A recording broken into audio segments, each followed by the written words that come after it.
ఓం శుక్లాంబరధరం విష్ణుం శశివర్ణం చతుర్భుజం ప్రసన్నవదనం ధ్యాయేత్ సర్వ విఘ్నోపశాంతయే అని స్వామివారికి నమస్కారం చేసుకుని మన తైత్తరీయ ఉపనిషత్తులో మన శంకర్ల వారు ముందు మనకిచ్చిన కొంత భాష్యాన్ని కొంతవరకు చూసుకుంటూ వెళ్ళాము. ఆయన ముఖ్యంగా ప్రారబ్ధ సంచిత ఆకామి కర్మల గురించి, వాటిని పూర్తిగా సమూలంగా నశింపజేసుకునే పద్ధతుల గురించి, వాటి గురించి ఉన్న రకరకాల అభిప్రాయాలు, అనుమానాలు, ఐడియాల గురించి, ప్రచారంలో ప్రసిద్ధంగా ఉన్న ఎన్నో అవాస్తవాల గురించి ఆయన ముందు చర్చిస్తూ ఉన్నారు.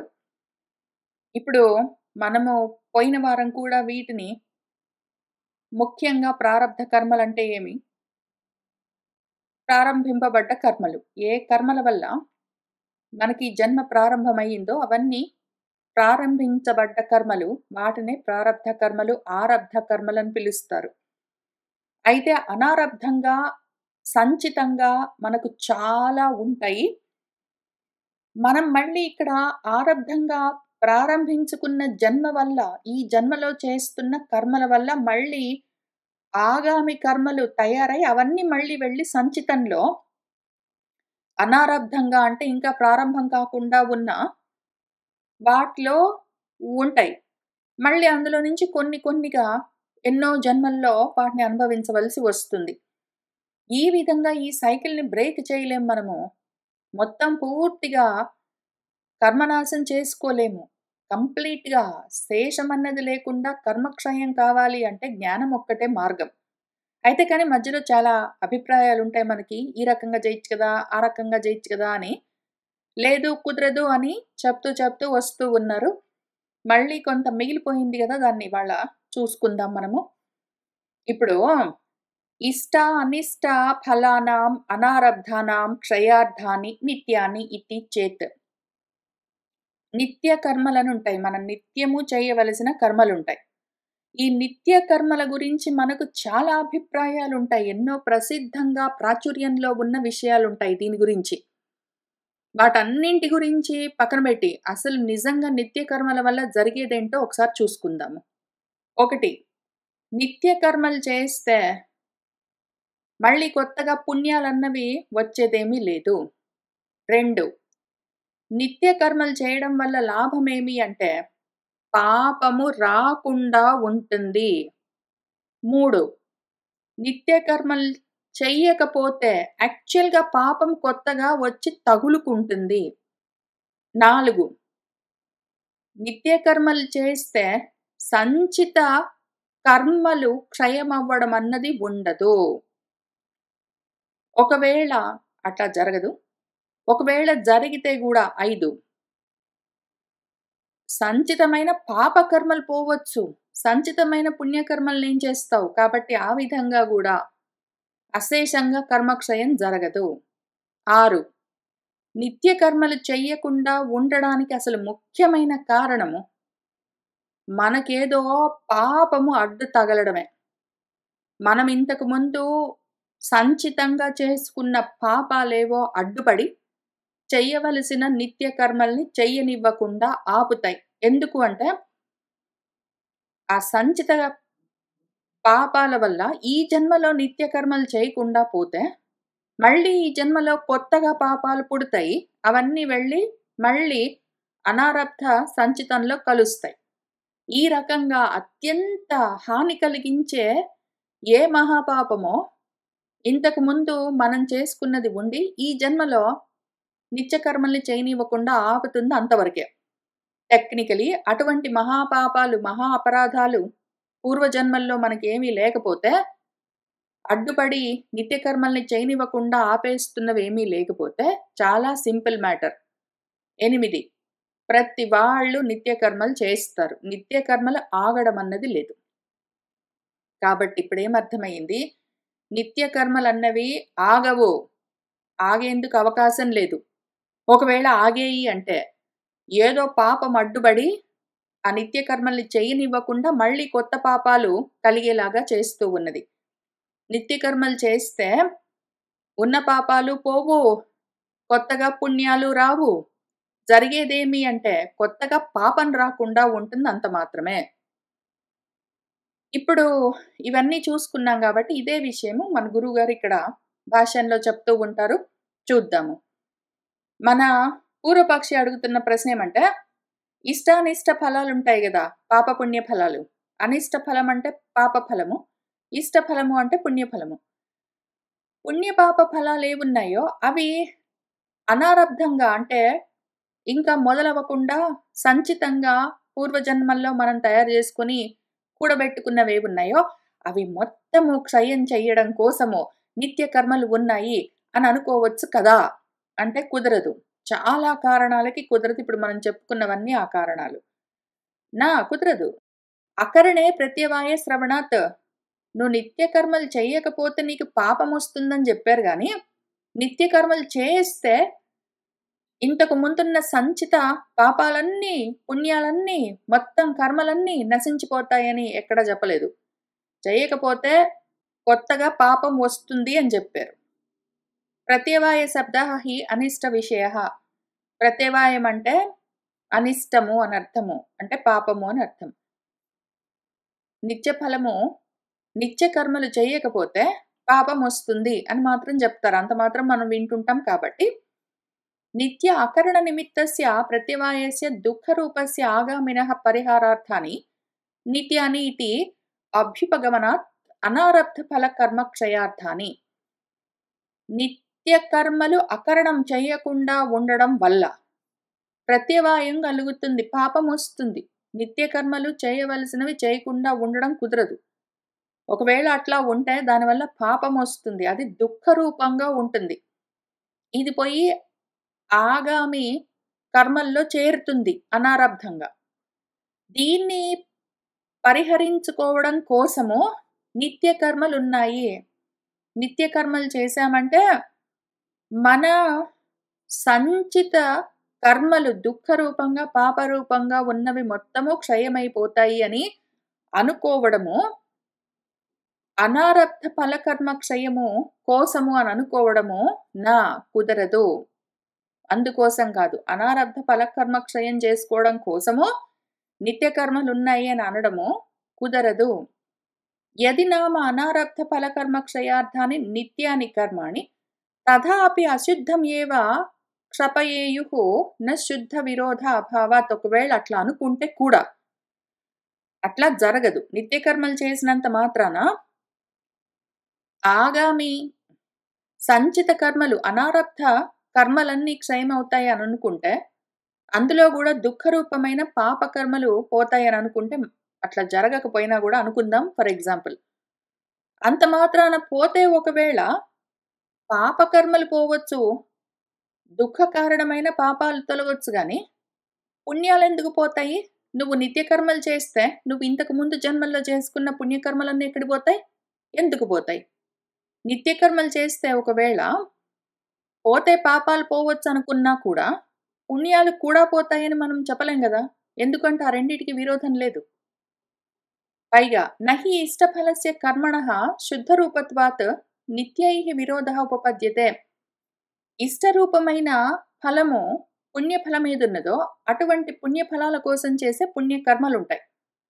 అవి శుద్ధరూపంగా ఉంటాయి. నీకు పుణ్యం కలగాలంటే శుద్ధ కర్మలు చేయాలి. అశుద్ధమైన కర్మలు చేసావంటే పాపం కలుగుతుంది. నువ్వు నిత్య కర్మల్ని శుద్ధిగా చేసావంటే దానివల్ల పుణ్యం కలుగుతుంది. ఇప్పుడు శుద్ధంగా చేసిన నీ కర్మల వల్ల నీ పుణ్యం ఎందుకు నశిస్తుంది మధ్యలో? కాబట్టి అది నా ఉపపద్యతే జరగదు. శుద్ధ అశుద్ధయోః హి విరోధః యుక్తః. ఎప్పుడైనా సరే నువ్వొక మంచి పని చేసావంటే కావాలంటే నువ్వు చేసిన చెడు పని వల్ల జరిగిన పాపము పోవచ్చు. అసలట్లా జరగదు. నువ్వు చేసిన మంచి పనికి, చెడు పనికి రెండిటికి పాపమో, పుణ్యమో అనుభవించి తీరవలసే ఉంటుంది. నువ్వు పాపిష్టి పని చేసి దానికి ఈక్వల్ అండ్ ఆపోజిట్ రియాక్షన్ లాగా ఒక పుణ్యకర్మ కూడా చేసి నేనొక పాపం చేశాను, దాన్ని పోగొట్టుకోవడానికి ఒక పుణ్యం చేశాను కాబట్టి యూనివర్స్ బ్యాలెన్స్ అయిపోయిందంటే కాదు. నువ్వు పుణ్యకర్మ చేస్తే దానికి పుణ్య ఫలితం అనుభవించాలి. పాపకర్మ చేస్తే దానికి పాపఫలం అనుభవించాలి. కానీ ఒకవేళ అనుకుంటే కూడా నువ్వు చేసే పుణ్యకర్మ వల్ల పాపాలు పోవచ్చు కానీ నువ్వు చేసే పుణ్యకర్మ వల్ల పుణ్యాలెందుకు పోతాయి మధ్యలో? కాబట్టి ఆ రెండిటికి విరోధం లేదు. పుణ్యకర్మలకు, నిత్య కర్మలకు, పుణ్యాలకు విరోధం లేదు. నిత్య కర్మలకు, పాపానికి కావాలంటే విరోధం ఉంటుంది గాబట్టి అవి పోవచ్చు. దీనివల్ల నీకు పూర్తిగా కర్మక్షయం జరుగుతుందా? జరగదు. సగం మిగులుతాయి పుణ్యకర్మలన్నీ. తర్వాత నచ కర్మహేతూనాం కామానాం జ్ఞాన అభావే నివృత్తి అసంభవాత్ అశేష కర్మక్షయోపపత్తిః. కర్మకు మూలమైనదేమి? కామము, కోరిక. ఇప్పుడు ఈ రకంగా ఆలోచిద్దాం. నిత్య కర్మలు పక్కన పెట్టి, నిత్య కర్మలు అసలు నువ్వు ఏ కోరికతోటి చేస్తున్నావు అని ఆ కోరికను చూద్దాము. అసలు ఎవడైనా కర్మలు చేస్తూ ఉన్నాడంటే దానికి కారణం కామం. ఏదో ఒక కోరిక ఉంటేనే కర్మలు చేస్తాడు ఎవడైనా. కోరికలతో కర్మలెందుకు చేస్తాడు ఎవడైనా? అజ్ఞానం వల్ల. కర్మలకు మూలం కోరికలు. కోరికలకు మూలం అజ్ఞానం. జ్ఞానము లేకపోవడం. ఇప్పుడు జ్ఞానం లేకపోవడం వల్ల కోరికలు కూడా నశించవు కాబట్టి, జ్ఞానం కలుగుతూ ఉంటేనే కోరికలు జారిపోతాయి మరి. అందుకనే కర్మలు తొలగిపోతాయి. జ్ఞానం అట్లానే, అజ్ఞానం అట్లానే ఉన్నది, ఇంకా జ్ఞానం కలగలేదంటే కోరికలన్నీ ఎక్కడివక్కడ అట్లానే ఉంటాయి.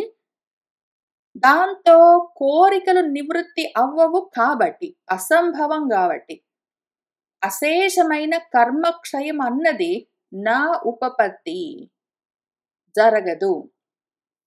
కర్మకు కారణమైన కోరికలన్నీ అజ్ఞానం వల్ల ఎక్కడివక్కడ అట్లానే ఉంటే, అవి పోలేదు కాబట్టి, పోవడం అన్నది అజ్ఞానం ఉన్నంత వరకు కోరికలు పోవడం అన్నది లేదు కాబట్టి, అశేషంగా నీకు కర్మలు లేకుండా పోవడం ఉండదు. నీకు అజ్ఞానం అట్లానే ఉంటుంది. అజ్ఞానం వల్ల కోరికలు అట్లానే ఉంటాయి. కోరికలు ఉన్నాయి కాబట్టి కర్మలు అట్లానే చేస్తూనే ఉంటావు. కాబట్టి కర్మ క్షయం ఎట్లా ఉంటుంది? అజ్ఞానం ఉన్నంత వరకు కర్మలు పోవడం అన్నది లేదు. కర్మకు, జ్ఞానానికి విరోధం. నీకు జ్ఞానం కలుగుతూ ఉంటే కర్మలు తొలగిపోతాయి. అదొక్కటే మార్గం. నువ్వు ఏదో కర్మలు చెయ్యడం వల్ల మళ్ళీ కర్మలు తొలగిపోతాయని నువ్వు ఆశపడుతున్నావు.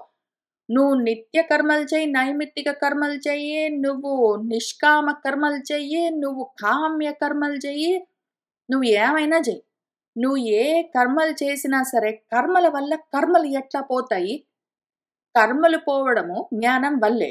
ఆ జ్ఞానము లేనంత వరకు నీ కర్మలు అట్లనే ఉంటాయి కాబట్టి అశేష కర్మక్షయం అన్నది నా ఉపపత్తిః, జరిగేదే కాదు. ఈ అనాత్మ విధులుంటారు. అనాత్మల గురించి మాత్రము నేను కానివన్నీ మొత్తం బ్రహ్మాండమంతా వేరేగా ఉన్నది సెపరేట్‌గా. అవన్నీ నావి నావి అనుకుంటూ నేనుగా, ఆత్మగా, స్వరూపంగా చూడ్డం ఇంకా రాకుండా ఉన్న సమయంలో, ఆత్మ జ్ఞానం లేని సమయంలో కామమే ఉంటుంది. కోరికలుంటాయి. ఇంకా నాకేదో తక్కువైంది కావాలని అనుకుంటాము. ఉన్నదంతా నేనే అనుకుంటే, ఇంక మొత్తం అంతా ఆప్తకాముడై కూర్చుంటాడు వాడు. కోరికలన్నీ తీరిన తర్వాత ఇంక వాడికి కావాల్సింది కొత్తగా ఏది లేనప్పుడు వాడు కర్మలెందుకు చేస్తాడు? కానీ వీడికి ఆ స్థితి లేదు గదా! ఆత్మజ్ఞానం లేదు. అనాత్మ జ్ఞానం ఉన్నది వాడికి. అనాత్మల గురించి తెలుసు. దాంతో వాడేమవుతాడంటే ఆత్మ జ్ఞానం లేదు, అనాత్మ జ్ఞానం ఉంది గాబట్టి కోరికలుంటాయి. ఏంటో కావాలి అని. దాంతో అనాత్మ ఫలాలు కావాలని ఆ విషయాలతో కూడి ఉంటాడు వాడు. అనాత్మ ఫలాలతో ఉంటాడు కాబట్టి, కామాలతో ఉంటాడు కాబట్టి, అజ్ఞానంతోటి ఉంటాడు కాబట్టి కర్మలెప్పుడూ ఉంటాయి వాడికి. అయితే ఎవడైనా స్వాత్మని, వాడు ఆత్మలోనే ఉంటాడు. అటువంటి వాడికి కామాలు అనుపపత్తిః, వాడికి ఉండవు మరి. అన్నీ తన స్వరూపంగా చూస్తూ ఉన్నవాడు కొత్తగా సాధించేదేమున్నది? వాడు కావాలనేది అనుకోడు. మరి అన్నీ వాడే గాబట్టి. దాంతో ఏమవుతుంది? వాడికి మళ్ళీ కర్మలన్నవి ఉండవు. ఎందుకు? కోరికలు మొత్తము నిత్య ప్రాప్తత్వాత్, నిత్యము వాడు మొత్తము సాధించేసి కూర్చున్నాడు. ఆప్తకాముడు. కాబట్టి వాడికి కర్మలుండవు. పైగా స్వయంగా ఆత్మ అంటే పరంబ్రహ్మ అని ఉక్తం, ఇంతకు ముందే చెప్పబడ్డది. ఇది విషయము. అజ్ఞానం ఉన్నంత వరకు కోరికలుంటాయి. కోరికలున్నంత వరకు కర్మలుంటాయి. అజ్ఞానం ఉన్నంత వరకు, కామం ఉన్నంత వరకు కర్మలన్నవి తొలగే ప్రశ్నే లేదు. జ్ఞానం కలిగితేనే కోరికలు జారిపోతాయి. కాబట్టి కర్మలు లేకుండా పోతాయి. కర్మలు మొత్తం దగ్ధమైపోయేదెప్పుడు? జ్ఞానాగ్ని వల్లే అని జెప్పారు గదా! అందుకనే. తర్వాత నిత్యానాం చ అకరణం అభావః తతః ప్రత్యవాయ అనుపపత్తిః ఇతి.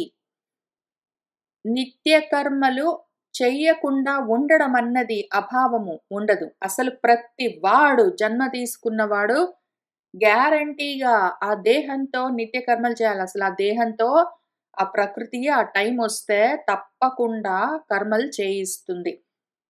దేహంతో ఉన్నవాడెవ్వడు కర్మలు చేయకుండా ఒక్క క్షణం గూడా నజ్జాతుత్తిష్ఠతి అని జెప్పారు భగవంతుడు. కాబట్టి నిత్య కర్మలు చేయకపోవడం వల్ల నిత్య కర్మలు చేస్తే మొత్తం నా కర్మలన్నీ నశించడం అన్నది ఉండదు. పోనీ నిత్య కర్మలు చేయకుండా కూర్చుంటే, కర్మలే చేయకుండా కూర్చుంటే, కొత్తగా నాకు పాపమో, పుణ్యమో ఏది రాదు గదా! అంటే అసలటువంటి సిట్యుయేషనే ఉండదు. కాబట్టి నిత్య కర్మలు చెయ్యకుండా పోతే నాకు వచ్చేది ఏమి ఫలము అంటే, పాపమో, పుణ్యమో రాకుండా ఉంటుంది గదా! అంటే అటువంటి స్థితి లేదు కాబట్టి, నిత్య కర్మలను గ్యారంటీగా చేయవలసే వస్తుంది గాబట్టి, నీకు నిత్య కర్మలు చెయ్యకపోవడం వల్ల కలిగే పాపమన్నది మాత్రం రాదు. నిత్య కర్మలు గ్యారంటీగా చెయ్యాలి. నీకిష్టమున్నా లేకున్నా, నువ్వు కోరుకున్నా లేకున్నా, నువ్వు మాత్రము నిత్య కర్మలు చేస్తూనే ఉంటావు గాబట్టి, పాపం రావడమన్నది ఉండదు.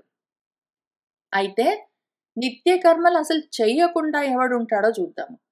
అతః పూర్వోపచిత దురితేభ్యః ప్రాప్యమాణాయాః ప్రత్యవాయ క్రియాయాః నిత్య అకరణం లక్షణం ఇతి అకుర్వన్ విహితం కర్మ ఇతి శత్రుప్రత్యయస్య నానుపపత్తిః.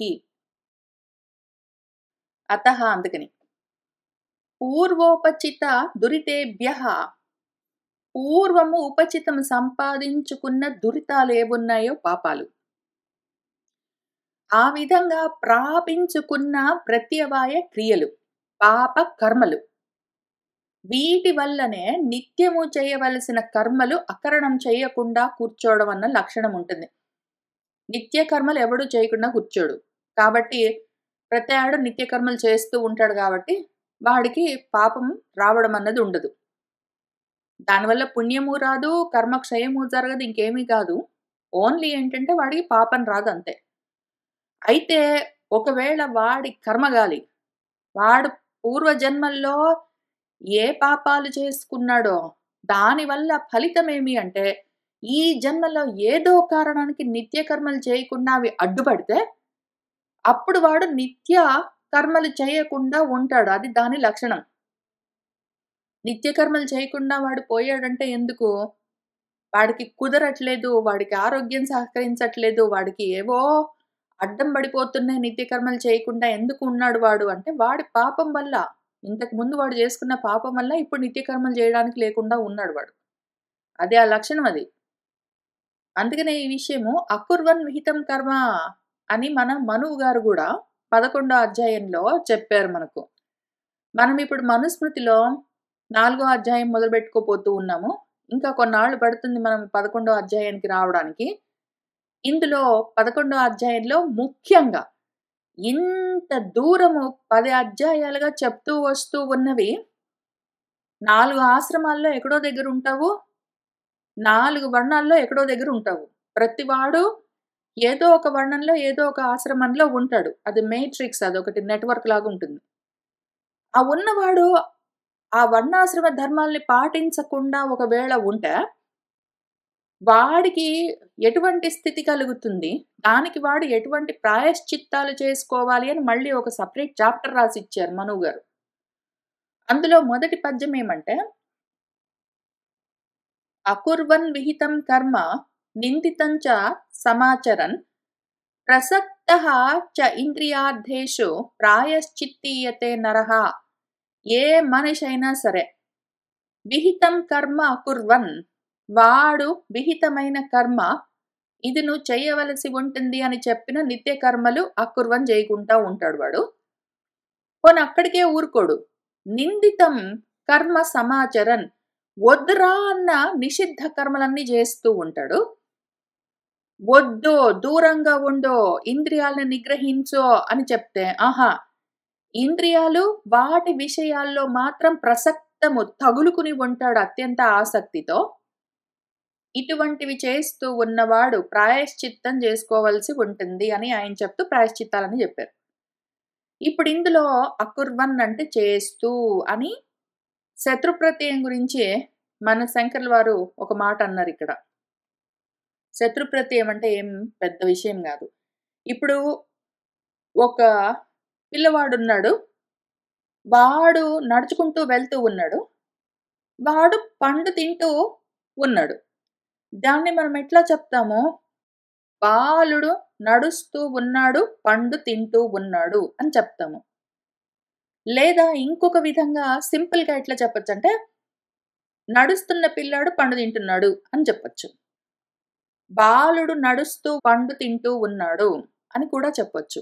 ఇంకా కొంచెం కన్‌సైజ్‌గా. కాబట్టి అక్కడ చెప్తున్నదేంటంటే అన్ని కర్మలు జరుగుతూ ఉన్నాయి అని అర్థం. అట్లానే ఇక్కడ అకుర్వన్ అని చెప్పిన చోట అకుర్వన్ అంటే చేస్తూ ఉన్నాడు అని అర్థం. అందులో ఏం చేశారు మన మనువు గారు, విహితం కర్మ ఒకవేళ అకుర్వన్ చేయకుండా వాడు కూర్చున్నాడంటే ప్రాయశ్చిత్తం చేసుకోవాలి. ఎందుకంటే అది పాపం గదా! పాపాలకే ప్రాయశ్చిత్తాలు చేసుకోవాలి. అని చెప్తూ ఉన్నారు అని ఒక గ్రామర్ రూల్‌తో సహా చెప్పారు. ఇంతకి విషయం ఏంటంటే శత్రు ప్రత్యయాలు ఇవన్నీ, శాణచ ప్రత్యయాలు అవన్నీ చూసుకోవాల్సిన పని లేదు. విషయం ఏంటంటే అకుర్వన్ విహితం కర్మ. విహిత కర్మ ఇది నీ విధి నువ్వు చెయ్యాలి అని చెప్పిన నిత్య కర్మలు చేయకుండా ఉన్నవాడు ప్రాయశ్చిత్తం చేసుకోవాలి. ఎందుకంటే వాడు పాపం చేస్తున్నట్టు లెక్క. అన్యథా అభావాత్ భావోత్పత్తిః ఇతి సర్వ ప్రమాణ వ్యాకోపః ఇతి. అన్యథా అభావాత్ వేరేగా ఉండకపోవడం వల్ల ఇది జరిగింది అని చెప్పడము అన్ని రకాల ప్రమాణాలకు విరుద్ధంగా ఉంటుంది. కాంట్రడిక్టరీగా ఉంటుంది. నేను కర్మ చేయకుండా కూర్చుంటే నా కర్మలన్నీ పోతాయి అని చెప్పడం కూడా పనిచేయదు. నేను కర్మలు చేస్తూ ఉంటే నా కర్మలన్నీ పోతాయి అని చెప్పడం కూడా కుదరదు. అతః అయత్నతః స్వాత్మని అవస్థానమితి అనుపపన్నం. ఏమీ ప్రయత్నం చేయకుండా నా స్వాత్మ స్థితిలో నేను ఉంటానని చెప్పడం కుదరదు.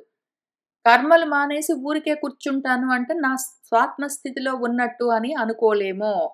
స్వాత్మ స్థితిలో ఉండాలి అంటే జ్ఞానంతో ఉన్నప్పుడు మాత్రమే.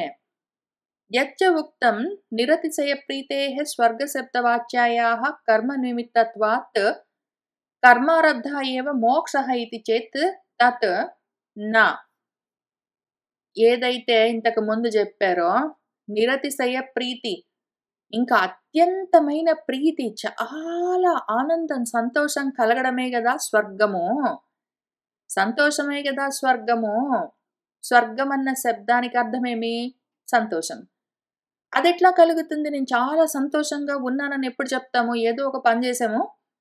ఆ కర్మ నిమిత్తం మనకేంటో ఫలితము కలిగింది. దానివల్ల మనం చాలా సంతోషించాము. సంతోషమే స్వర్గం అని చెప్దాము. కాబట్టి కర్మ వల్లే మోక్షము ఆరంభించబడ్డది. మోక్షం అంటే మళ్ళీ ఏంటి? శబ్దము. నిరతిశయ ప్రీతి అన్నా, స్వర్గమన్నా, మోక్షమన్నా ఒకటే గదా!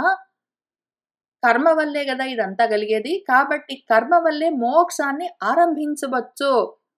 నేను కష్టపడి ప్రయత్నం చేసి ఇంకిప్పటి నుంచి మోక్షాన్ని సాధించుకోవచ్చు అందామంటే అది కుదరదు. ఎందుకు? కొత్తగా సంపాదించుకునేది గాదు మోక్షం. నిత్యవాన్ మోక్షస్య. మోక్షం వాడికి ఎప్పుడూ ఉంటుంది.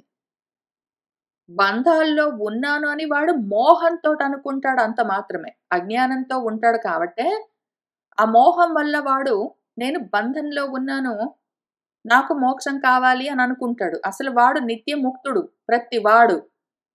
మోక్షం నిత్యమై ఉండగదని కొత్తగా ఆరంభించుకుని ఏదో కర్మ వల్ల సంపాదించుకోవాల్సిన పనేమున్నది? నహి నిత్యం కించిత్ ఆరభ్యతే లోకే యదారబ్ధం తత్ అనిత్యం ఇతి. ఒకవేళ ఫస్ట్ ఆఫ్ ఆల్ వాడు మోక్ష స్వరూపం. వాడికి ఆ విషయం అర్థం కావట్లేదు. వాడే కష్టపడి ఏదో కర్మలు చేసి మోక్షాన్ని సంపాదించుకుందామని ట్రై చేస్తే కూడా నిత్యమైన ఆ మోక్షము ఏదో ఒక పనిని ప్రారంభించి వాడు సంపాదించుకుందామంటే, అట్లా ఏదో కష్టపడి వాడు సంపాదించుకున్నది అనిత్యమవుతుంది గదా! ఒక టైంలో పుట్టింది అంటే అది గ్యారంటీగా నశిస్తుంది. అప్పుడు ఆ మోక్షమే అనిత్యమైపోతుంది. నువ్వు నిత్య కర్మలతోటి చెయ్యి, నువ్వు ఇంక దేనితోటైనా జేసుకో గాని, నువ్వు చేసే ఆ కర్మల వల్ల కలిగేది మోక్షంలాగా నీకనిపించే సుఖమన్న పేరున్న ఏదో తృప్తి, సంతోషమేదో ఉందో, అది ఎప్పటిదప్పుడు అయిపోతూనే ఉన్నదా లేదా?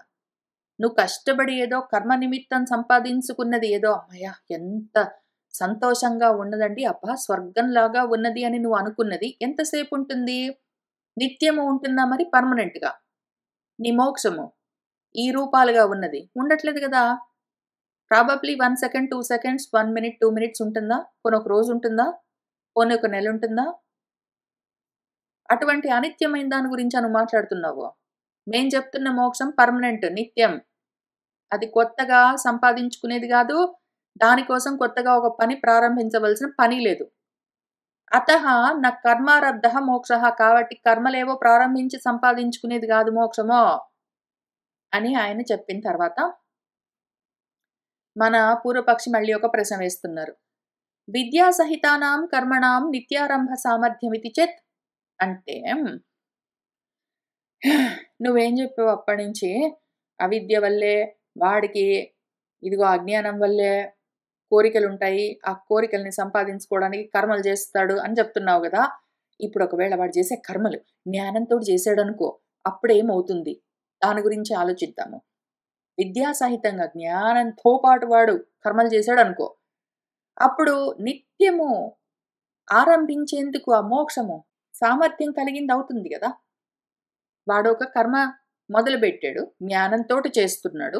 అంటే మోక్షం అప్పుడు దాని వల్ల కలగొచ్చు. అది నిత్య కర్మలతోటి వాడు జ్ఞానంతో కూడిన నిత్య కర్మలు చేస్తే మోక్షాన్ని సంపాదించి పెట్టే సామర్థ్యము దానికుంటుంది గదా!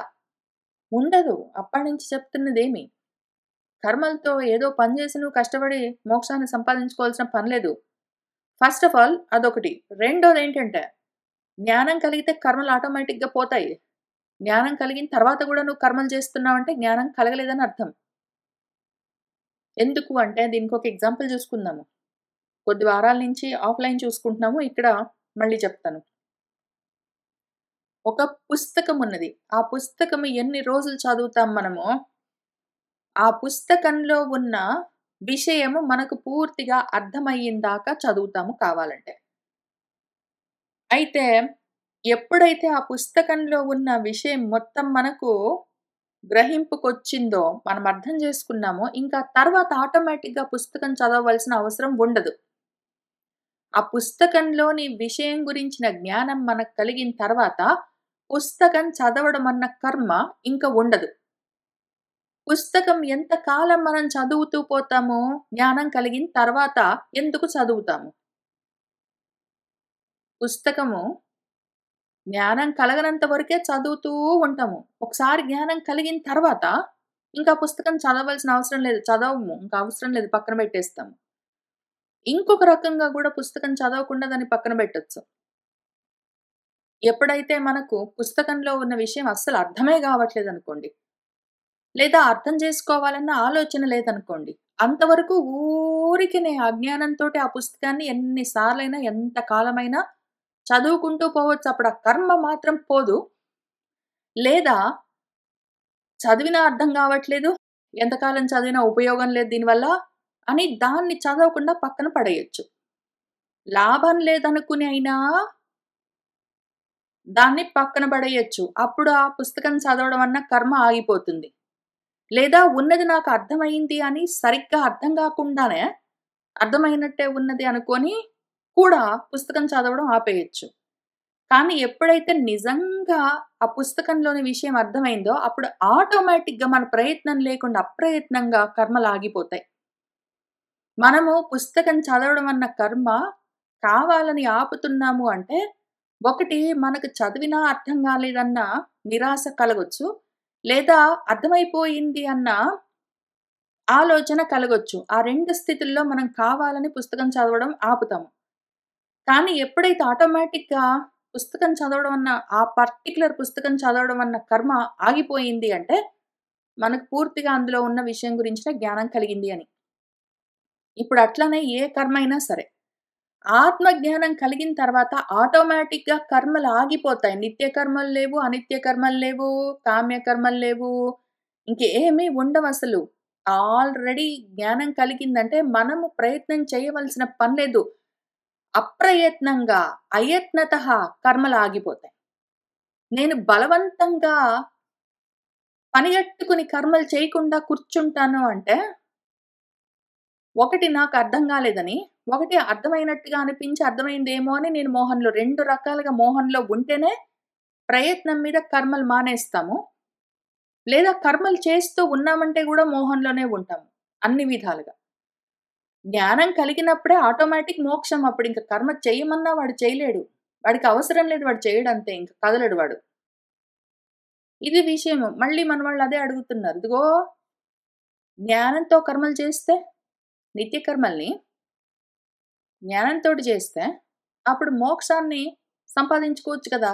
మొదలుబెట్టి ఈ కర్మలతోటి అంటే, నా విరోధమున్నది వాటికి. కర్మకు, జ్ఞానానికి నిత్య విరోధము. నిత్యం ఆరభ్యతే ఇతి విరుద్ధం. నిత్యము ఉండే మోక్షాన్ని నువ్వు కొత్తగా ప్రారంభించడం అన్నది ఎక్కడి నుంచొస్తుంది? యతి ఒకవేళ నష్టం తత్యేవ న ఉపపద్యతే ఇతి ప్రధ్వంస అభావవత్ నిత్యః అపి మోక్షః ఆరభ్యః ఏవ ఇతి చేత్ ఒకవేళ సరే ఇంకొక రకంగా ఆలోచిద్దాం. ఒకవేళ నిత్యము ఉన్నది నువ్వు కొత్తగా ప్రారంభించావంటే అది నశించేందుకు కూడా అవకాశం ఉంటుంది. కాబట్టి అది అనిత్యమైపోతుంది అని జెప్పావు గాబట్టి ఇంకో రకంగా జూద్దాం.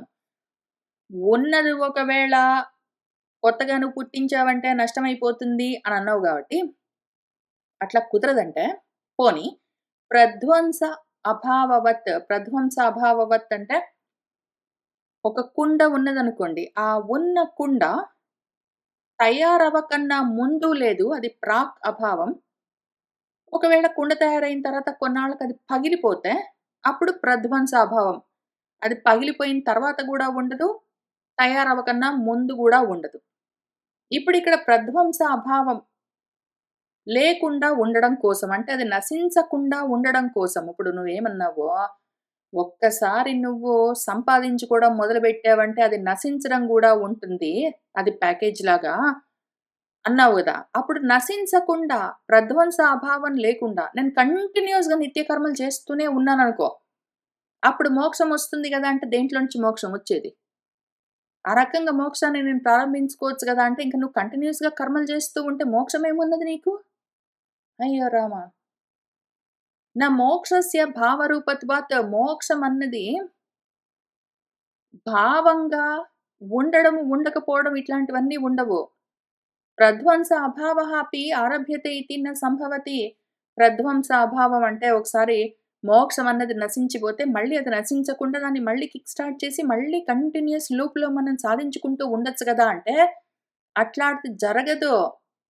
ఆగిపోకుండా ఉండడం కోసం నువ్వు కంటిన్యూయస్‌గా కర్మలు చేసుకుంటూ ఉంటే నువ్వేమైపోతావు? కర్మల్లోనే ఉంటావు.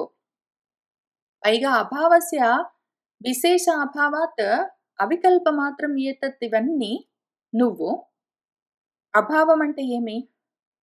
ప్రాక్ అభావం అని చెప్తావు. ప్రధ్వంస అభావం అంటావు. అన్యోన్య అభావం అంటావు. రకరకాల పేర్లన్నీ పెట్టి నువ్వు అభావం గురించి చెప్తావు. నువ్వు ఎన్ని రకాల పేర్లు పెట్టినా గూడా రకరకాల వికల్పాలే తప్ప నిజంగా అవన్నీ వేరు వేరుగా ఉన్నాయా? ఉన్న ఒక్కదాన్ని పెట్టుకొని నువ్వు రకరకాల పేర్లతోటి చెప్తావు. అంటే కుండ ఇంతకు ముందు తయారు కాలేదు గదా! అన్నప్పుడేమైంది? ఆ కర్మ, ఆ క్రియ జరగలేదు అని ఆ క్రియను బట్టి చెప్తున్నావు గదా! లేదా ఇప్పుడు ఆ ఎరుపులో కొంచెం తెలుపు కలవడం వల్ల అది వేరే రంగుగా మారింది అంటే గుణాన్ని బట్టి చెప్తున్నావు గదా! ఇట్లా నీ ప్రధ్వంస ప్రాక్ అన్యోన్య అభావాలన్నీ గూడా గుణకర్మలను బట్టి ఉంటాయి తప్ప, అవన్నీ నువ్వు కల్పించుకున్నవే తప్ప, అసలు టెక్నికలీ ఉన్నదొకటి. అభావం అన్నది ఒకటి ఉన్నది. అసలు అభావం అన్నది ఒకటి ఉన్నది అంటే, అది గూడా ఉన్నది అని అర్థము. లేదు అని ఒకటున్నది అని చెప్తే, లేదు అన్నది కూడా ఉన్నట్టే గదా! కాబట్టి అసలు ఫస్ట్ ఆఫ్ ఆల్ నీ అభావం అన్నది దీనికి పనిజేయదు. భావ ప్రతియోగి అభావః ఉండడం అన్నది లేదు అన్నదానికి ప్రతియోగి విరుద్ధమైన విషయము. యథా హి అభిన్నః అపి భావः ఘటపటాదిభిः విశేష్యతే భిన్నः ఇవ ఘటభావः పటభావः ఇతి ఏవం నిర్విశేషः అపి అభావः క్రియాగుణయోగాత్ ద్రవ్యాదివత్ వికల్ప్యతే. భావం అన్నది ఒకటి, ఉండడం అన్నది ఒకటుంటుంది. అది అభిన్నంగా ఉంటుంది. అయితే కుండ ఉన్నది, వస్త్రం ఉన్నది, ఇంకేంటో ఉన్నది అని ఉండడం అన్నది మాత్రం ఒక్కటే ఉంటుంది. అది వేరేగా ఉండదు. ఉండడం అన్నది ఓటి. సత్ అంటాం దాన్ని. ఉన్నది అని అర్థం. ఇప్పుడు అది కుండ ఉన్నది, వస్త్రం ఉన్నది అని కావాలంటే విశేషంగా చెప్పొచ్చు. కుండ, వస్త్రం అని వాటిని చెప్తూ ఉన్నది అని మార్చి చెప్పొచ్చు. అంతేగాని ఉన్నది అన్నది మాత్రము మారదు. అది ముక్కలు ముక్కలుగా వేరువేరుగా ఉండదు రకరకాలుగా. అయితే ఆ ద్రవ్యాన్ని బట్టి మాత్రము ఉన్నది అన్న విషయము విషయంగా ఉండొచ్చు. విశేషంగా వేరుగా ఉండొచ్చు. కుండ ఉన్నది అని ఘటభావము, వస్త్రం ఉన్నది అని పటభావము. ఇట్లా వేరుగా భిన్నంగా ఉన్నా గూడా నిర్విశేషః అపి అభావః అభావము లేకపోవడం కూడా ఇదే విధంగా. కుండ లేదు, వస్త్రం లేదు అని చెప్తూ ఉన్నప్పుడు లేదు, లేదు అని ఏవేవి చెప్తూ ఉన్నామో అవి కూడా ఒకటే ఉంటాయి. అది ముందు లేదు, తర్వాత లేదు.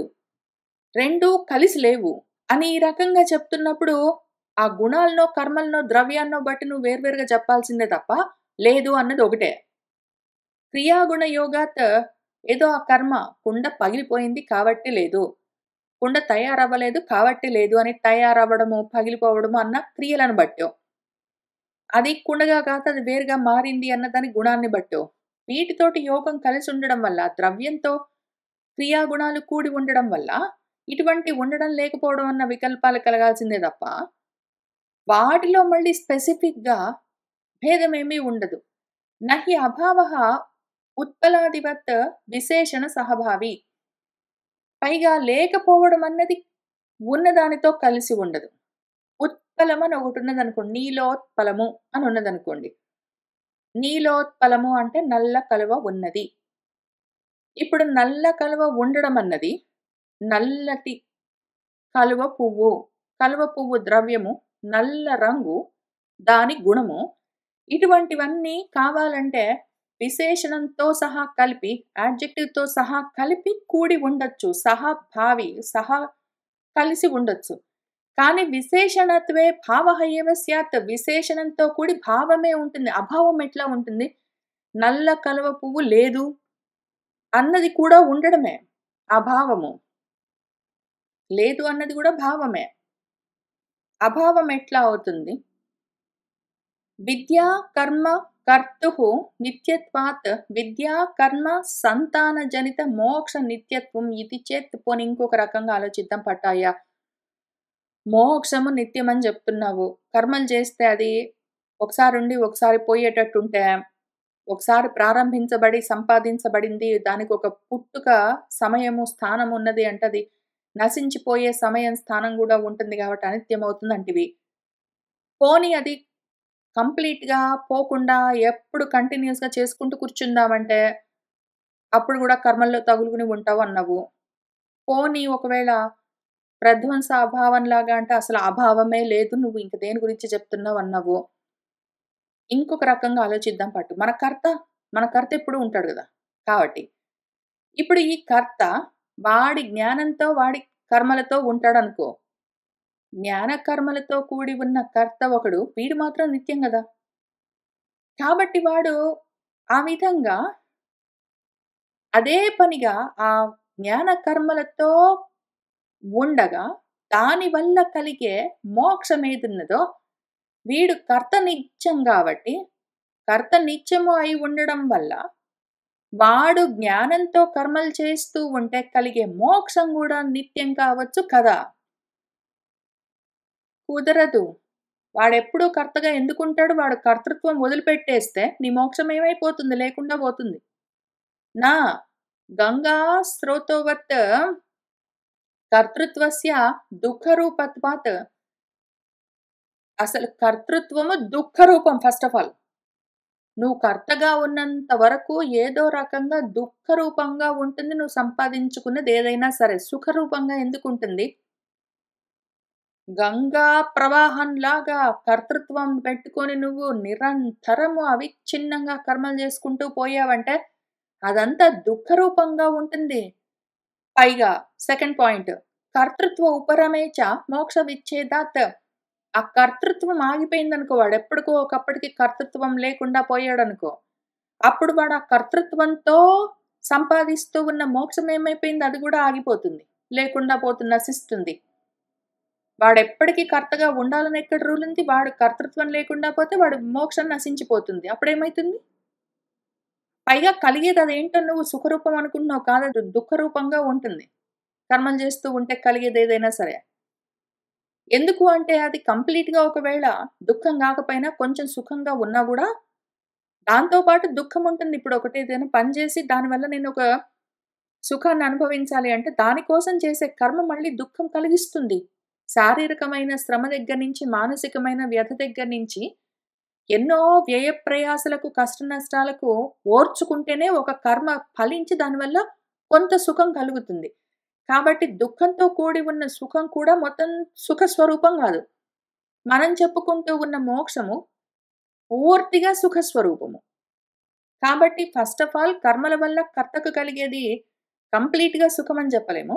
పైగా వీడిలో కర్తృత్వం పోతే వాడి మోక్షం ఏమైపోతుంది? తస్మాత్ అవిద్యా కామ కర్మోపాదన హేతు నివృత్తౌ స్వాత్మని అవస్థానం మోక్షః ఇతి స్వయం చ ఆత్మ బ్రహ్మ తత్ విజ్ఞానాత్ అవిద్యా నివృత్తిః ఇతి బ్రహ్మ విద్యార్థోపనిషత్ ఆరభ్యతే.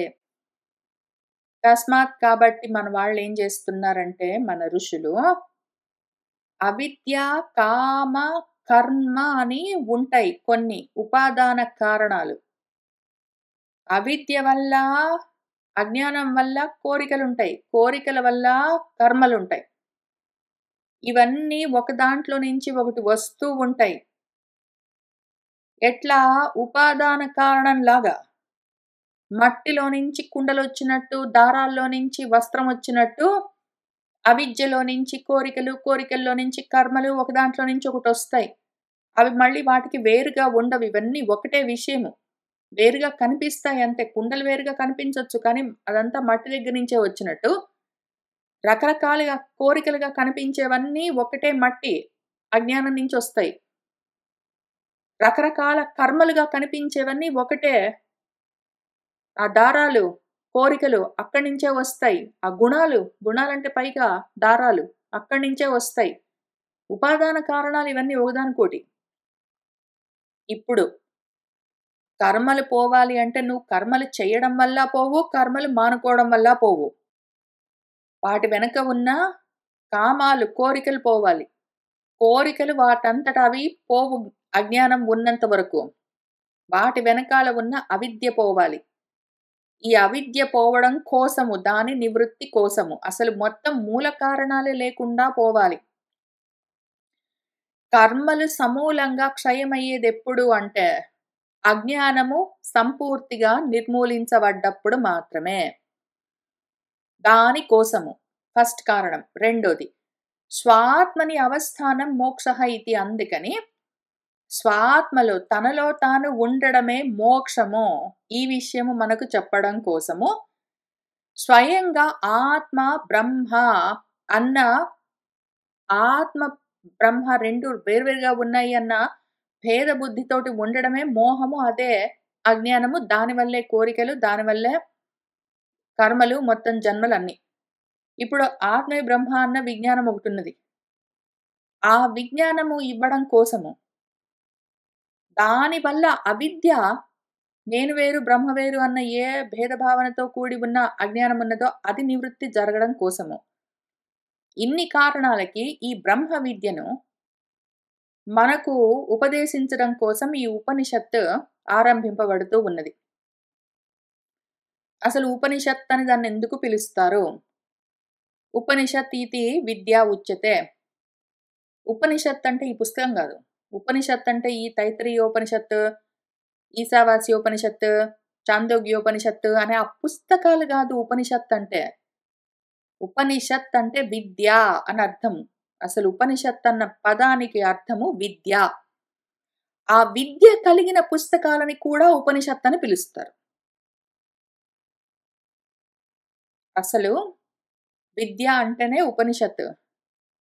ఆ విద్య కలిగిన గ్రంథాన్ని కూడా ఉపనిషత్ అని పిలుస్తారు. పుస్తకమే ఉపనిషత్ గాదు. పుస్తకంలో ఉన్న విద్య అసలు ముఖ్యంగా ఉపనిషత్. దానికి 3 వ్యుత్పత్తులు చెప్తూ ఉన్నారిక్కడ గురువుగారు. తత్సేవినాం గర్భజన్మ జరాది నిశాతనాత్ తత్ అవసానాత్ వా బ్రహ్మణః వా ఉపనిగమయితృత్వాత్ ఉపనిషణ్ణం వాస్యాం పరం శ్రేయః ఇతి. తత్సేవినాం దీన్నెవరైతే సేవిస్తూ ఉన్నారో, సేవించడం అంటే పుచ్చుకోవడం, లోపలికి గ్రహించడం అని అర్థం. ఈ ఉపనిషత్తులోని విషయాన్ని, ఈ ఉపనిషత్ అన్న గ్రంథంలోని ఉపనిషత్ అన్న విద్యను ఎవరైతే సేవిస్తూ ఉన్నారో, గ్రహిస్తున్నారో, అర్థం చేసుకుంటూ ఉన్నారో వాళ్ళకేం జరుగుతుంది? గర్భవాసం చేయడము, జన్మించడము, తర్వాత మళ్ళీ జర, ఆ తర్వాత మృత్యువు అని ఏవి ఉన్నాయో ఈ అవస్థలన్నీ ఉన్నట్టుగా అనిపించే ఆ మోహాన్ని నిశాతనము అంటే నరికివేయడము లేదా పెళ్లగించడము, ఆ తర్వాత తత్ అవసాదనము దాన్ని పూర్తిగా సమూలంగా నిర్మూలించడము. ఈ సంసారమన్న మహావృక్షాన్ని పూర్తిగా కూకటి వేళ్లతో పెళ్లగించి దాన్ని సమూలంగా నశింపచేయడం కోసము ఈ విద్య చెప్పబడుతున్నది. 2 వా లేకపోతే బ్రహ్మణః వా బ్రహ్మ దగ్గరికి అది తీసుకుని వెళ్తుంది. పరబ్రహ్మం దగ్గరికి మనల్ని నడిపిస్తుంది. అంటే జ్ఞానంగా నడిపిస్తుంది. ఆత్మ వైపుకి మనల్ని తిప్పి ఆత్మ అంటే ఏంటో చూపించి అక్కడ ఉంచుతుంది. పైగా అసలు పరమ శ్రేయస్సని ఏది చెప్తారో అది ఇక్కడే ఉంటుంది. ఈ పుస్తకంలోనే ఉండేదేమి పైగా.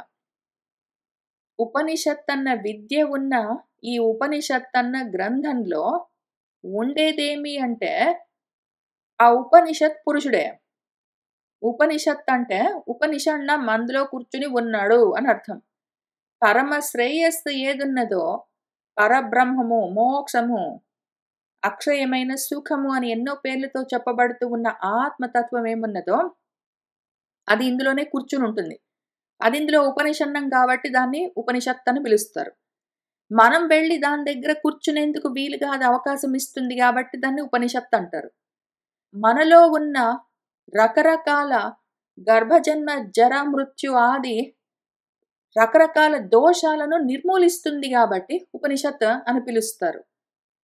ఇప్పుడు తత్ అర్థత్వాత్ గ్రంథః అపి ఉపనిషత్.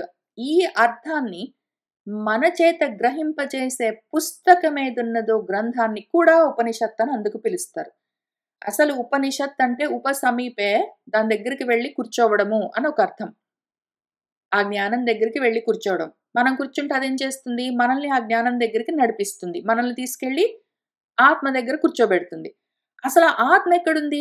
ఈ పుస్తకంలో కూర్చొనుంది. మనము ఈ ఆత్మ దగ్గర కూర్చుంటాము. ఈ పుస్తకం మనల్ని అక్కడికి తీసుకెళ్తుంది. ఇవన్నీ జరుగుతూ ఉన్న సమయంలో ఏం జరుగుతుంది? మనలో ఉన్న మొత్తము ఈ రకరకాల గర్భజన్మ జరాది విషయాలన్నీ నిశాతనము, అవసాదనం జరుగుతాయి గాబట్టి ఉపనిషత్ అని దానికి పేరు. అని దాని గురించి ఆయన చెప్పిన తర్వాత ఇవాళ మనము మొదటి మంత్రాన్ని కొంతవరకు చూసుకుందాము. ప్రథమో అనువాకలో శాంతి పాఠం ఒకటి ఉన్నది. శం నః మిత్రః శం వరుణః శం నః భవతు అర్యమా శం నః ఇంద్రః బృహస్పతిః శం నః విష్ణుః ఉరుక్రమః నమో బ్రహ్మణే నమః తే వాయో త్వమేవ ప్రత్యక్షం బ్రహ్మాసి త్వామేవ ప్రత్యక్షం బ్రహ్మ వదిష్యామి ఋతం వదిష్యామి సత్యం వదిష్యామి తత్ మాం అవతు తత్ వక్తారం అవతు అవతు మాం అవతు వక్తారం. ఓం శాంతిః శాంతిః శాంతిః అని మొదటి మంత్రము. దీనికి స్థూలంగా ముందు మనం కొంత అర్థం చూసుకుని తర్వాత భాష్యం చూసుకుందాము. మిత్రుడు, మిత్రుడు అంటే ద్వాదశాదిత్యుల్లో ఒకడు. నహ మాకు శం శాంతిని సుఖాన్ని ప్రసాదించుగాక. వరుణుడు మాకు శం సుఖాన్ని శాంతిని ప్రసాదించుగాక. అర్యముడు నహ మాకు శం ప్రసన్నుడై భవతు ఉండుగాక. ఇంద్రుడు నహ మా పట్ల శం అనుగ్రహిస్తూ ప్రసన్నుడవుగాక. బృహస్పతి మా పట్ల ప్రసన్నుడవుగాక. ఉరుక్రముడైన త్రివిక్రముడైన ఆ విష్ణువు నహ మాకు శం శాంతిని కలిగించుగాక. బ్రహ్మకు నమస్కారము. ఓ వాయో నీకు నమస్కారము. ఓ వాయువు త్వమేవ నువ్వే ప్రత్యక్ష బ్రహ్మవై ఉన్నావు అసి. అసలు త్వామేవ నిన్నే నేను ప్రత్యక్షం బ్రహ్మ అని వదిష్యామి చెప్తూ ఉన్నాను. ఓ వాయో నువ్వే బ్రహ్మవు, నువ్వు అసలు ప్రత్యక్ష బ్రహ్మవు, నువ్వే ప్రత్యక్ష బ్రహ్మవని నేను చెప్తున్నాను. ఋతం వదిష్యామి ఋతం చెప్తున్నాను. సత్యం వదిష్యామి సత్యంగా చెప్తున్నాను. అటువంటి తత్ నువ్వు మాం నన్ను అవతు రక్షించుగాక. తత్ అట్లనే నువ్వు వక్తారం ఈ ఉపనిషత్తు చెప్తున్న వాణ్ణి కూడా అవతు రక్షించుగాక. ఈ ఉపనిషత్తును వింటున్న నన్ను కాపాడుతూ ఉండు. ఈ ఉపనిషత్తు చెప్తున్న వాణ్ణి కూడా నువ్వు కాపాడు. మామవతు నన్ను కాపాడు. వక్తారం అవతు దీన్ని చెప్తున్న వాణ్ణి కూడా నువ్వు కాపాడు. ఓం శాంతిః శాంతిః శాంతిః అని ఈ మంత్రము. దానికి భాష్యం చూద్దాము. శం అంటే సుఖం. ఇక్కడ మొదటి దేవత ఎవరు? మిత్రుడు. మిత్రుడెవరు?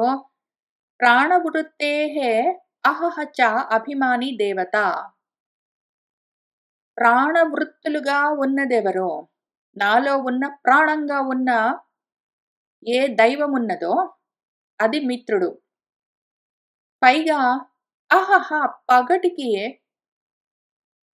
దినానికి అభిమాన దేవత స్వరూపము ఆత్మగా ఉన్నదేదున్నదో ఆ మిత్రుడు నహ అస్మాకం మమ్మల్ని భవతు కాపాడుగాక. తథా ఏవ అపానవృత్తేః రాత్రేః చ అభిమాని దేవతాత్మ వరుణః. అట్లానే ప్రాణానికి నాలో ఉన్న ప్రాణవృత్తులకు అభిమాన దేవత ఎవరు అంటే మిత్రుడు. నాలో ఉన్న అపాన వాయువు చేసే వృత్తులకు అభిమాన దేవతా స్వరూపంగా ఉన్నది వరుణుడు. అట్లానే నాలో ఆధ్యాత్మికంగా ప్రాణవృత్తులుగా ఉన్న మిత్రుడు ఆది భౌతికంగా పగలుగా ఉంటాడు. అదేవిధంగా నాలో అపాన వృత్తికి అభిమాన దైవంగా ఆధ్యాత్మికంగా ఉన్న అదే వరుణుడు ఆది భౌతికంగా రాత్రి అభిమాన దేవతగా ఉంటాడు. ఆయన కూడా మమ్మల్ని కాపాడుగాక. తర్వాత అర్యముడు. చక్షుష్యాదిత్యే చ అభిమాని అర్యమ. చక్షుషి ఆధ్యాత్మికంగా కన్నులకు అభిమాన దేవత అర్యముడు. ఆకాశంలో సూర్యుడికి అభిమాన దేవత అర్యముడు. ఆయన కూడా మమ్మల్ని కాపాడుగాక. బలే ఇంద్రః. నాలో బలానికి అభిమాన దైవము ఇంద్రుడు. ఆయన నన్ను కాపాడుగాక. ఇవన్నీ బాగుంటేనే నేను కూర్చొని చదువుకోగలను. నాలో ప్రాణము, అపానము, ఆ వాయువులు, అట్లానే నాలో ఇదిగో కళ్ళు అవన్నీ బాగుంటేనే కూర్చొని చదువుకోగలను. నాలో బలముంటేనే, ఇంద్రియాలకు బలముంటేనే కూర్చొని చదువుకోగలను. కాబట్టి ఇవన్నీ బాగుండాలి మరి. అట్లానే వాచి బుద్ధౌ చ బృహస్పతిః, వాక్కులకు, బుద్ధికి రెండిటికి అభిమాన దైవము బృహస్పతి. నా వాక్కులు, నా బుద్ధి గూడా బలంగా పనిజేస్తూ ఉంటేనే ఇవి చదివి అర్థం జేసుకోగలను. కాబట్టి ఆ బృహస్పతి కూడా మమ్మల్ని కాపాడుగాక. విష్ణుః ఉరుక్రమః విస్తీర్ణక్రమః పాదయోః అభిమాని. విష్ణువు పాదాలకు అభిమాన దైవము. ఆయన ఉరుక్రముడు. ఆయన ఎంత దూరమైనా వ్యాపిస్తాడు. నా జ్ఞానము విష్ణువై వ్యాపించాలి కాబట్టి ఆ విష్ణువు మమ్మల్ని కాపాడుగాక. ఏవం అధ్యాత్మ దైవతాః సమ్నః భవతు ఇతి సర్వత్రా అనుషంగః. ఏవం ఈ విధంగా అధ్యాత్మ దేవతలు మొత్తమందరూ నా శరీరం నిండా ఉండి, నా రకరకాల ఇంద్రియాలను, అవయవాలను, ప్రాణాలను, దేహాన్ని అన్నింటినీ నడిపిస్తూ ఉన్న ఏ దేవతా శక్తులున్నాయో, అధ్యాత్మ దేవతా శక్తులన్నీ నహ మనకు సుఖాన్ని, ఆ ఇంద్రియాలన్నీ చక్కగా పనిచేసే బలాన్ని భవతు ఇచ్చేవిగా ఉండాలి అని సర్వత్రా అనుషంగః అన్ని చోట్ల దాన్ని మనం కలుపుకోవాలి ఇక్కడ. మిత్రః నః సంభవతు, వరుణః నః సంభవతు అని అట్లా మనం అన్నిటికి కలుపుకొని సెంటెన్సెస్ కంప్లీట్‌గా చేసుకొని అర్థం చేసుకోవాలని చెప్తున్నారు. ఆ తర్వాత తాసు హి సుఖకృత్సు విద్యాశ్రవణ, ధారణ, ఉపయోగ అప్రతిబంధేన భవిష్యంతి ఇతి తత్ సుఖకర్తృత్వం ప్రార్థ్యతే శం నః భవతు ఇతి. ఎందుకు మాకు శం కలగాలి, మాకు సుఖం కలగాలని ఎందుకు కోరుకుంటున్నామో అవన్నీ సుఖంగా ఉండాలి. నా ఇంద్రియాలన్నీ సుఖంగా ఉండాలి, నా ప్రాణాలన్నీ సుఖంగా ఉండాలి, నా దేహాదులన్నీ సుఖంగా ఉండాలి. ఇవన్నీ సుఖంగా ఉంటేనే నా బుద్ధి, నా వాక్కు ఇవన్నీ సుఖంగా ఉంటేనే నేను చక్కగా చదువుకోగలను. ఈ విద్యను శ్రవణం చేయడానికి, దాన్ని ధారణలో పెట్టుకోవడానికి, దాన్ని ఉపయోగించుకోవడానికి ఏ ప్రతిబంధకము లేకుండా, ఏ అడ్డు లేకుండా భవిష్యంతి ఉండాలి కాబట్టి, ఆ విధంగా ఉంటేనే సుఖంగా నేను చదువుకునే కర్మ జరుగుతుంది కాబట్టి, ఆ విధంగా చేయగలిగిన, సుఖాన్ని కలిగించగలిగిన శక్తులు ఇవన్నీ గాబట్టి, వాటిని మనము ఆ విధంగా చేయమని ప్రార్థిస్తూ ఉన్నాము. శం నో భవతు ఇతి.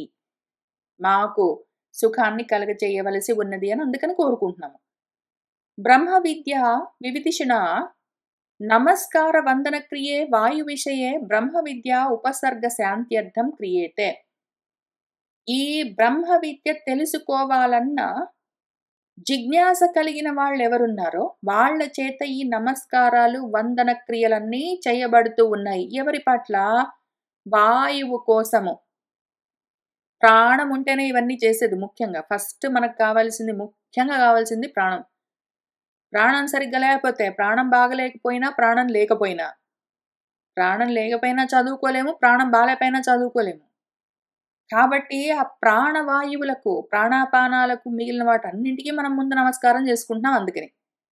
ఈ బ్రహ్మ విద్య కోసం ప్రయత్నం చేస్తున్న ఈ సమయంలో ఉపసర్గము ఏ అడ్డంకు, ఆ విద్యకు ఆపద కలగకుండా, వినేందుకు అవకాశం లేకపోవడము, విన్నది జ్ఞాపకం ఉండకపోవడము, ఒకవేళ వింటూ ఉన్నా గూడా అర్థం గాకపోవడము, వాటిని ఉపయోగించేందుకు మార్గమేంటో తెలియకపోవడము, తెలుసుకున్నది మనకు ఉపయోగానికి రాకపోవడము, ఇటువంటివన్నీ రకరకాల ఉపసర్గ ఆపదలన్నీ కలగకుండా, అవన్నీ శాంతించడం కోసం కావాలి అని మనం కోరుకుంటున్నాం. అందుకని క్రియేటే. ఈ నమస్కారాలను ఎందుకు చేస్తున్నామంటే, బ్రహ్మ విద్య కోసం ప్రయత్నం చేస్తున్నాం. ఏమి అడ్డు రాకుండా ఉండాలి మనకి మరి.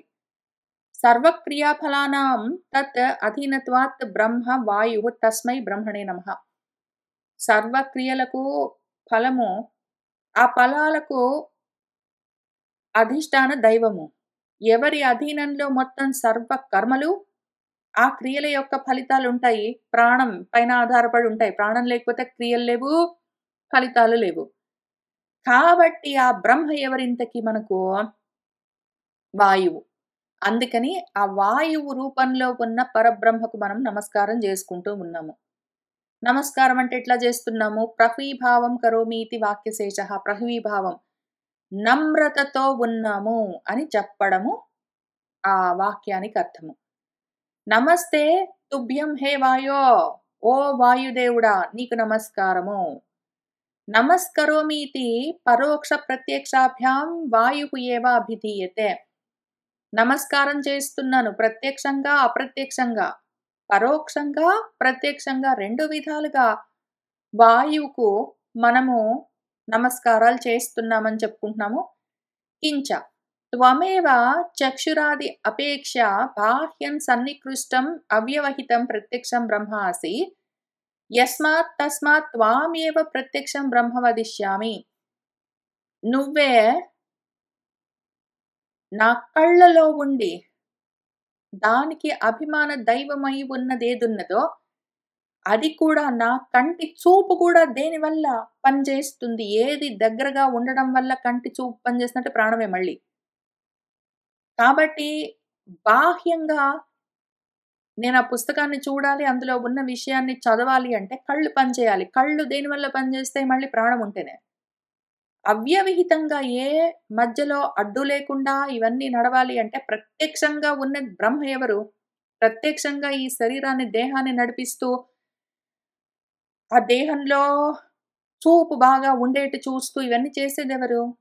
యస్మాత్ ఎవరి వల్ల ఇదంతా జరుగుతుందో, తస్మాత్ కాబట్టి ఆ త్వాం ఏవ నిన్నే, నువ్వే ప్రత్యక్ష బ్రహ్మవు అని చెప్తున్నాను అందుకనే. ఋతం నిజంగా చెప్తున్నాను. ఋతం అంటే ఏమి? యథాశాస్త్రం యథా కర్తవ్యం బుద్ధౌ సుపరి నిశ్చితం అర్థం త్వత్ అధీనత్వాత్ త్వాం ఏవ వదిష్యామి. ఋతం అంటే ఏమి? శాస్త్రంలో ఉన్న విధంగా, ఏ విధంగా కర్తవ్యం అయి ఉన్నదో అది బుద్ధికి ఇదిగో శాస్త్రం చెప్పింది ఇది నీ కర్తవ్యం అని బుద్ధికి కరెక్ట్‌గా అర్థం కావాలి అంటే. ఆ విధంగా చక్కగా నిశ్చయించిన అర్థమేదున్నదో అది నీ అధీనమై ఉన్నది. ప్రాణం బాగుంటేనే ఈ శాస్త్రం చెప్పిన విషయాన్ని సరిగ్గా బుద్ధి పట్టుకోగలదు. నా కళ్ళు ఇక్కడున్న విషయాన్ని చదువుతాయి సరే. ఎప్పుడు? నా ప్రాణం బాగుంటే. ఆ చదివిన దాన్ని బుద్ధి కరెక్ట్‌గా ఉన్నదాన్ని ఉన్నట్టు ఎప్పుడు పట్టుకుంటుంది? నా ప్రాణం బాగుంటే. కాబట్టి నువ్వే ఋతమని చెప్తున్నాను నేను. సత్యమితి సహ ఏవ వాక్కాయాభ్యాం సంపాద్యమానః. సత్యమని చెప్తున్నాను. ఎందుకు? నా వాక్కులు, నా కాయం ఇవి కూడా సరిగ్గా పనిచేయాలంటే ఎవరి వల్ల? ప్రాణవాయువులు సరిగ్గా పనిచేయకపోతే దేహం పనిచేయదు, మాట పనిచేయదు. గాలి సరిగ్గా అందకపోతే నోట్లోంచి మాట కూడా రాదు. కాబట్టి నువ్వే సత్యమని చెప్తున్నాను. సహాపి త్వత్ అధీనః ఏవ సంపాద్యతే ఇతి త్వామేవ సత్యం వదిష్యామి. నువ్వుంటేనే వాక్కైనా, కాయమైనా సరిగ్గా పనిచేస్తుంది. నేను ఈ జ్ఞానాన్ని సంపాదించుకునేందుకు అవకాశం కలుగుతుంది. కాబట్టి నువ్వే సత్యమని చెప్తున్నాను అందుకనే. తత్సర్వాత్మకం వాయువ్యాఖ్యం బ్రహ్మ మయా ఏవం స్తుతం సన్మాం విద్యార్థినాం అవతు విద్యా సంయోజనేన. తత్ కాబట్టి సర్వాత్మకమైన అన్ని స్వరూపాలుగా నువ్వే ఉన్నావు. నా కళ్ళు పనిచేయడానికి, నా వాక్కు పనిచేయడానికి, నా దేహం పనిచేయడానికి, నా బుద్ధి పనిచేయడానికి, నాకు ఇంద్రియాలు బలంగా ఉండడానికి అన్నిటికీ ఎవరు కారణము? వాయువు అన్న పేరుతో ఉన్న బ్రహ్మమే నాలో ఉండి ఇదంతా నడిపిస్తూ ఉండడం చేత, మయా నా చేత ఏవం ఈ విధంగా స్తుతించబడి ఉండగా, మాం నన్ను నేనెవరు? విద్యార్థిని. బ్రహ్మ విద్యను అర్థిస్తూ ఉన్నవాణ్ణి. అటువంటి నన్ను అవతు రక్షించు. నువ్వు నన్నెట్లా కాపాడుతావు? విద్యా సంయోజనేన. నన్ను తీసుకెళ్ళి ఆ బ్రహ్మ విద్యతో కలపవలసి ఉన్నది. నువ్వు సరిగ్గా పనిచేయకపోతే నేను బ్రహ్మ విద్యను పొందలేను. నాకా బ్రహ్మ విద్య కలగడానికి కారణం ప్రత్యక్ష బ్రహ్మవు నువ్వే అయి ఉన్నావు. కాబట్టి నిన్ను ప్రార్థిస్తున్నాను. విద్యార్థినైన నన్ను రక్షించు. నా ఇంద్రియాలు బలంగా ఉండేట్టు చూడు. నా కళ్ళు సరిగ్గా పనిచేసేట్టు చూడు, నా వాక్ పనిచేసేట్టు చూడు, నా దేహం బలంగా ఉండేట్టు చూడు, నా బుద్ధి సరిగ్గా పనిచేసేట్టు చూడు, నాకు కరెక్ట్‌గా అర్థమయ్యేటట్టు చూడు. తదేవ అట్లానే ఇంకొక పని గూడా జేయాలి నువ్వు. నేను వింటున్నాను కానీ, చెప్తూ ఉన్నవాడున్నాడు పాపం. వాడు గూడా గుండెలవిసిపోయేటట్టు ఊపిరంతా వాడుతూ ఇదంతా చెప్పవలసి వస్తుంది. నేను కూర్చొని వింటూ ఉన్నాను. కావాలంటే క్వెషన్స్ అడుగుతాను. అందుకోసం వాక్ గావాలి. బుద్ధితోటి ఆలోచించుకుంటాను. కూర్చోవడానికి ఇంద్రియాలు, దేహాలు బలంగా ఉండాలి. ఇవన్నీ గావాలి. కానీ ముఖ్యంగా పాపం వాడు చెప్తున్నాడు. కాబట్టి వాడు చెప్తున్నవాడు అదే బ్రహ్మమైన నువ్వు ఆ వక్తను కూడా చెప్తూ ఉన్నవాడిని, ఆ ఆచార్యుడిని కూడా కాపాడవలసి ఉన్నది. వాళ్ళలో కూడా ఇంద్రియాలవన్నీ బలంగా ఉండాలి. వాడికి గూడా ప్రాణం సహకరించాలి. వాడికి కూడా బుద్ధి పనిచేస్తూ ఉండాలి. మాట పని చేస్తూ ఉండాలి. వాడికి కూడా బలము, శక్తి ఉంటేనే, వాడు చదువుకున్నది వాడికి అర్థమైతేనే చెప్పగలుగుతాడు. కాతే పాపము వాడిని కూడా నువ్వు కాపాడవలసి ఉన్నది. వాడికి వక్తృత్వ సామర్థ్యం ఇవ్వు. నాకు వినే సామర్థ్యం ఇవ్వు. నాకు విద్యను పట్టుకునే సమర్థత ఇవ్వు. వాడికి చెప్పే సామర్థ్యాన్ని ఇస్తావా? వక్తృత్వ సామర్థ్య సంయోజనేన వాణ్ణి అవతు. చెప్పే శక్తి వాడికివ్వు. పట్టుకునే శక్తి నాకివ్వు. అవతు మాం, అవతు వక్తారం ఇతి. నన్ను కాపాడు, చెప్పేవాణ్ణి కాపాడు అని పునః మళ్ళీ మళ్ళీ చెప్పడం ఎందుకంటే, ఈ పునర్వచనం ఆదరార్థం. ఆదరపూర్వకంగా మళ్ళీ చెప్తూ ఉన్నారు అని చెప్తున్నారు శంకర్ల వారు. ఓం శాంతిః శాంతిః శాంతిః ఇతి త్రివచనం ఆధ్యాత్మిక, ఆదిభౌతిక, ఆదిదైవికానాం విద్యాప్రాప్త్యుపసర్గాణాం ప్రసమార్థం. 3 సార్లు ఓం శాంతిః శాంతిః శాంతిః అని ఎందుకన్నారు అంటే, మొదటిసారి శాంతి అన్నప్పుడు ఆధ్యాత్మికమైన ఏవైనా ఉపసర్గలు అంటే అడ్డంకులొస్తే అవి ప్రశమనం అవ్వడం కోసం, అవి తొలగిపోవడం కోసము, ఉపశమించడం కోసము. రెండోసారి శాంతి అని ఎందుకన్నారంటే, అవెందుకు శాంతి? ఏవి శాంతించాలి అంటే, ఆది భౌతికమైన అడ్డంకులు ఏమైనా వస్తే, ఆధ్యాత్మికమైన అడ్డంకులు అంటే, నా దేహాదులు సరిగ్గా పనిచేయకపోవడము, నా బుద్ధి పని చేయకపోవడము, నాకు ప్రాణం సరిగ్గా లేకపోవడము, జరాలు రావడము, కాళ్ళు చేతులు విరగడము, ఇట్లాంటివన్నీ ఆధ్యాత్మికము. మనసు బాలేకపోవడము, బుద్ధి సరిగ్గా పని చేయకపోవడం అవన్నీ. ఆది భౌతికమైన ప్రాబ్లమ్స్ అంటే ఎవరో ఇంటికొచ్చారు, లేదా ఆడ హరికేన్ వచ్చింది, నేనక్కడ ఉండడానికి కుదరలేదు, సడెన్‌గా కరెంట్ పోయింది, ఇంటర్నెట్ పని చేయట్లేదు. ఇట్లాంటివన్నీ ఆది భౌతికమైన ప్రాబ్లమ్స్. ఆది దైవికమైన ప్రాబ్లమ్స్ అనుకోకుండా వచ్చే ఉత్పాతాలేమైనా ఉంటే ప్రారబ్ధం వల్ల. ఇటువంటివన్నీ ఆ ఉపసర్గలన్నీ, ఆ అడ్డంకులన్నీ, ఆపదలన్నీ శమించడం కోసము శాంతి, శాంతి, శాంతి అని చెప్పుకుంటూ ఉన్నాము అని ఆయన చెప్పారు. దాంతో మనకు మొదటి మంత్రము, దాని భాష్యము కూడా పూర్తయ్యాయి. వచ్చే వారం కలిసి కూర్చుని మనము రెండో అనువాకాన్ని మొదలుపెట్టుకుందాము. ఇవాల్టికి ఇక్కడికి ఆపుతున్నాను. సర్వం శ్రీకృష్ణ పరబ్రహ్మ పాదారవిందార్పణమస్తు.